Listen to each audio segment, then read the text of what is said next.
లోక్సభ ఎన్నికల్లో ఎదురుదెబ్బ నుంచి బీజేపీ పాఠాలు నేర్చుకుంది. అసెంబ్లీ ఎన్నికలకు ముందు అన్ని వర్గాలను ఆదర్శిస్తూ పనిచేసిన ఎన్డీఏ సర్కార్ అభ్యర్థుల ఎంపిక నుంచి అసంతృప్తులను బుజ్జగించే వరకు అన్నిటిలోనూ జాగ్రత్తలు పాటించడంతో మంచి సక్సెస్ చవిచూసింది అధికార బీజేపీ కూటమి మహాయుతి. లడ్కీ బెహన్ స్కీమ్, రైతు రుణమాఫీ హామీ లాంటివి బీజేపీ కూటమికి కలిసొచ్చిన అంశాలని చెబుతున్నారు విశ్లేషకులు. సరిగ్గా 6 నెలల క్రితం జరిగిన పార్లమెంట్ ఎన్నికల్లో ఎన్డీఏ కూటమికి మహారాష్ట్రలో ఊహించని ఎదురుదెబ్బ తగిలింది. అదేంటో కానీ ఆ పార్టీ వ్యూహాలు, మంత్రాలు, రామ్ మందిర్ ప్రచారం ఏమాత్రం పనిచేయలేదు. దాంతో కేవలం 13 ఎంపీ స్థానాలతో సరిపెట్టుకోవాల్సి వచ్చింది. ఫలితంగా లోక్సభలో బీజేపీ సంఖ్యాబలాన్ని పరిమితం చేసింది. అయితే లోక్సభ ఎన్నికల ఎదురుదెబ్బ నుంచి పాఠం నేర్చుకున్న బీజేపీ పట్టుదలగా మహావ్యూహ రచన చేసింది. వ్యూహాత్మకంగా అడుగులు వేసి మహారాష్ట్ర అసెంబ్లీ ఎన్నికల్లో తిరుగులేని రీతిలో సత్తా చాటింది. పోయిన చోటే వెతుక్కోవాలన్న సామెతను బీజేపీ నిజం చేసింది. మహారాష్ట్రలో ఎన్డీఏ కూటమికి లడ్కీ బెహన్ పథకం ఒక ఉత్ప్రేరకంగా పనిచేసింది. ఈ స్కీమ్ కింద రాష్ట్ర ప్రభుత్వం మహిళలకు నెలకు 1500 రూపాయలు నగదు బదిలీ చేసింది. తిరిగి అధికారంలోకి వస్తే 2100 రూపాయలకు పెంచుతామని హామీ ఇచ్చింది. దీంతో మహిళా ఓటర్లు ఆకర్షితులయ్యారు. మరోవైపు ఓబీసీ కులాల ఏకీకరణ కోసం బీజేపీ చేసిన ప్రయత్నాలు కూడా సానుకూలంగా మారాయి. ఓబీసీలలో వివిధ కులాల వర్గాలకు చేరువయ్యేందుకు వారి హక్కులను పరిరక్షిస్తామని హామీ ఇవ్వడం కూడా పార్టీకి మైలేజ్ ను తీసుకొచ్చిందని రాజకీయ వర్గాలు విశ్లేషిస్తున్నారు. రిజర్వేషన్లు తొలగించేందుకు రాజ్యాంగాన్ని సవరిస్తామంటూ కాంగ్రెస్ బూటకపు వాగ్దానం చేసిందని, ఓబీసీ వర్గాలను నమ్మించడంలో బీజేపీ సక్సెస్ అయిందని చెబుతున్నారు. ఇక లోక్సభ ఎన్నికల్లో రైతుల ఆగ్రహాన్ని గుర్తించుకున్న బీజేపీ రైతు రుణమాఫీ హామీని ఇవ్వడం బాగా ప్లస్ అయింది. అంతేకాదు ఉత్తర మహారాష్ట్రలోని ఉల్లి రైతులకు, విదర్భలో పత్తి, సోయాబీన్ రైతులకు ఉపశమనం కలిగించే చర్యలు తీసుకుంటామని వాగ్దానాలు చేయడం కూడా సానుకూలమైంది. ఇక మరో రాష్ట్రం జార్ఖండ్ లోనూ ఎన్నికలు జరిగాయి.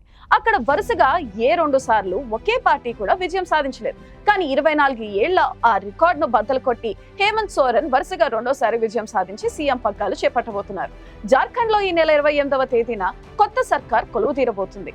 జేఎంఎం నేత హేమంత్ సోరెన్ 4వ సీఎం పగ్గాలు చేపట్టబోతున్నారు. రాజ్ భవన్ లో గవర్నర్ సంతోష్ గంగ్వార్ తో ఆయన భేటీ అయ్యారు. కొత్త ప్రభుత్వ ఏర్పాటుకు ఆహ్వానించాలని సోరెన్ గవర్నర్ ను కోరారు. ఈ సందర్భంగా కాంగ్రెస్, ఆర్జేడీ నేతలతో భేటీ అయ్యారు హేమంత్ సోరెన్. తన మంత్రివర్గంలో కాంగ్రెస్ తో పాటు ఆర్జేడీ ఎమ్మెల్యేలకు చోటు కల్పించబోతున్నారు సోరెన్. కాగా కాంగ్రెస్ పార్టీ 4 మంత్రి పదవులు కావాలని కోరుతుంది. జార్ఖండ్ లో ఇండియా కూటమి ఎమ్మెల్యేల శాసనసభాపక్ష నేతగా హేమంత్ సోరెన్ ను ఎన్నుకున్నారు. అసెంబ్లీ ఎన్నికల్లో జేఎంఎం 34 సీట్లలో విజయం సాధించింది. కాంగ్రెస్ 16 స్థానాల్లో, ఆర్జేడీ 4, సిపిఐ ఎంఎల్ 2 స్థానాలు గెలిచింది. మరోవైపు మహారాష్ట్రలో శాసనసభ ఎన్నికల ఫలితాలు వెలువడ్డాయి. మహాయుతి కూటమి అధికారానికి అవసరమైన మెజార్టీ సాధించింది. అయితే మహారాష్ట్ర సీఎం ఎవరనే ఉత్కంఠ ఇంకా వీల్లేదు. ఓవైపు ఏక్నాథ్ షిండే ముఖ్యమంత్రి పదవిని కోరుకుంటుండగా అజిత్ పవార్ సైతం ఆసక్తి చూపిస్తున్నారు. బీజేపీ శ్రేణులు మాత్రం ఫడ్నవీస్ ను సీఎం చేయాలని డిమాండ్ చేస్తున్నారు. ఇప్పటికే ఫడ్నవీస్ సీఎం అంటూ పోస్టర్లు వెలిశాయి. బీజేపీ అధిష్టానం మాత్రం ఎవరిని సీఎం చేయాలనే అంశం ఆచితూచి వ్యవహరిస్తుంది. ఈ నేపథ్యంలో మహారాష్ట్రలో రాష్ట్రపతి పాలన అంటూ మరో వార్త హల్చల్ చేస్తుంది. స్పష్టమైన మెజార్టీ మహాయుతి కూటమికి వచ్చిన తర్వాత కూడా రాష్ట్రపతి పాలన విధించడం ఏమిటనే చర్చ జరుగుతుంది. వాస్తవానికి మహారాష్ట్ర శాసనసభ పదవీకాలం నవంబర్ 26తో ముగుస్తుంది. శాసనసభ పదవీకాలం ముగిసేలోపు కొత్త ప్రభుత్వం కొలువుదీరాల్సి ఉంటుంది. అంటే నవంబర్ 26 లోపు మహాయుతి కూటమి ప్రభుత్వాన్ని ఏర్పాటు చేయాల్సి ఉంటుంది. మొత్తానికి మహారాష్ట్రలో శరద్ పవార్ సఖానికి ఫుల్ స్టాప్ పడింది. అంతేకాదు ముఖ్యంగా మహారాష్ట్ర ఫలితాలు నిజంగానే బీజేపీకి పెద్ద రిలీఫ్ అని చెప్తున్నారు పరిశీలకులు. అంతేకాదు మోదీ నాయకత్వానికి కూడా ఆ గెలుపు పెద్ద రిలీఫ్ అని అనుకోవాలి. గత లోక్సభ ఎన్నికల ఫలితాలతో బీజేపీ అగ్రనాయకత్వం దిగాలు పడిపోయింది. అంతేకాదు ఉప ఎన్నికలు జరిగిన యూపీలో సైతం బీజేపీకి ఆధిపత్యం లభించింది. ఈ మధ్య కాలంలో మసకబారిన యోగి ప్రతిష్టకు యూపీ ఉప ఎన్నికల ఫలితాలు పెద్ద రిలీఫ్. వెరసి రాహుల్ నాయకత్వానికి మరో చేదు అనుభవం జోడించిందనే చెప్పాలి. కాంగ్రెస్ తో జతకట్టే పార్టీలకు కూడా అదే అనుభవం ఎదురైందని చెప్పాలి. ఇందులో ఇంకా కొన్ని కోణాలు లేకపోలేదు. ఎందుకంటే తరచూ మోదీ, అమిత్ షాలపై ఉరుముతున్న ఆర్ఎస్ఎస్ మోహన్ భగవత్ కు ఓ పాఠంలా ఉండనుంది. సొంత కాషాయి పడవకు చిల్లులు పడవద్దు అని జనమే తేల్చి చెబుతున్నట్లుగా ఫలితాలు వచ్చాయి. రాబోయే రోజుల్లో ఉద్ధవ్ ఠాక్రే, శివసేన కూడా మరింత దురవస్థలో పడనుంది. ఇప్పటికే పార్టీ గుర్తు, పార్టీ పేరు షిండే శివసేన వశమయ్యాయి. తన పట్ల మహారాష్ట్ర ప్రజలు నమ్మకాన్ని కనబరిచారు. వీసమెత్తు, యాంటీ ఎస్టాబ్లిష్మెంట్ ఓటు కనిపించలేదు. సర్వేలలో దేవేంద్ర ఫడ్నవీస్ కన్నా షిండే పట్ల ఆదరణ ఎక్కువగా కనిపించింది. ఠాక్రే వైపు ఉన్న అరాకోరా శివసేన పాత కేడర్ కూడా ఇప్పుడు షిండే వైపు మల్లనున్నారు. అజిత్ పవార్ ను ఈసారి ప్రభుత్వంలోకి తీసుకోకపోవచ్చని, లేదా ప్రాధాన్యం ఇవ్వకపోవచ్చని కూడా సమాచారం.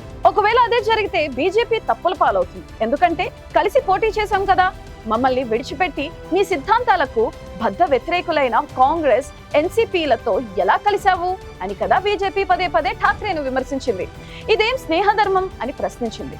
అలాంటిది కలిసి పోటీ చేసిన అజిత్ పవార్ ను దూరం ఎలా పెట్టగలదు? పెడితే ఇక బీజేపీ స్నేహధర్మం క్రెడిబిలిటీ గంగలో కలిపినట్టే కదా. బీజేపీ సొంతంగా 100కు పైగా సీట్లు గెలవబోతుంది కాబట్టి సీఎం పోస్టును తనే తీసుకుంటుందని, దేవేంద్ర ఫడ్నవీస్ ను సీఎం చేస్తారని అంచనాలున్నాయి. అయితే మహారాష్ట్రలో ఏం చేసిందని బీజేపీ సారథ్యంలోని మహాయుతి కూటమికి ఓట్ల సునామీ వచ్చిందో అర్థం కావడం లేదని శివసేన అధినేత ఉద్ధవ్ ఠాక్రే అన్నారు. అయితే ఇంత భారీ విజయం ఆ కూటమికి ఎలా దక్కిందో తెలియడం లేదన్నారు. ఫలితాలు వెలువడిన తర్వాత ఆయన మీడియాతో మాట్లాడుతూ తీవ్ర నిరాశ వ్యక్తం చేశారు. లోక్సభ ఎన్నికల్లో మహావికాస్ అఘాడి అంచనాలను మించి ఫలితాలు సాధించడం బీజేపీని కంగు తినిపించిన విషయాన్ని ఆయన ప్రస్తావించారు.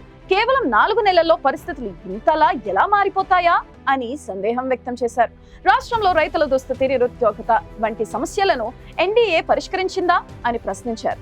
కరోనా కష్టకాలంలో నాతో నిలబడి నన్ను కుటుంబ పెద్దలా భావించి నా మాట విన్న ఇదే మహారాష్ట్ర ఇలాంటి తీర్పునిచ్చిందంటే నమ్మలేకపోతున్నానని వాపోయారు మాజీ ముఖ్యమంత్రి ఉద్ధవ్ ఠాక్రే. విజయం సాధించిన మహాయుతిని అభినందిస్తూ ఆ కూటమి ప్రజలకు ఇచ్చిన హామీలను నెరవేర్చాలని, పథకాలను అమలు చేయాలని సూచించారు.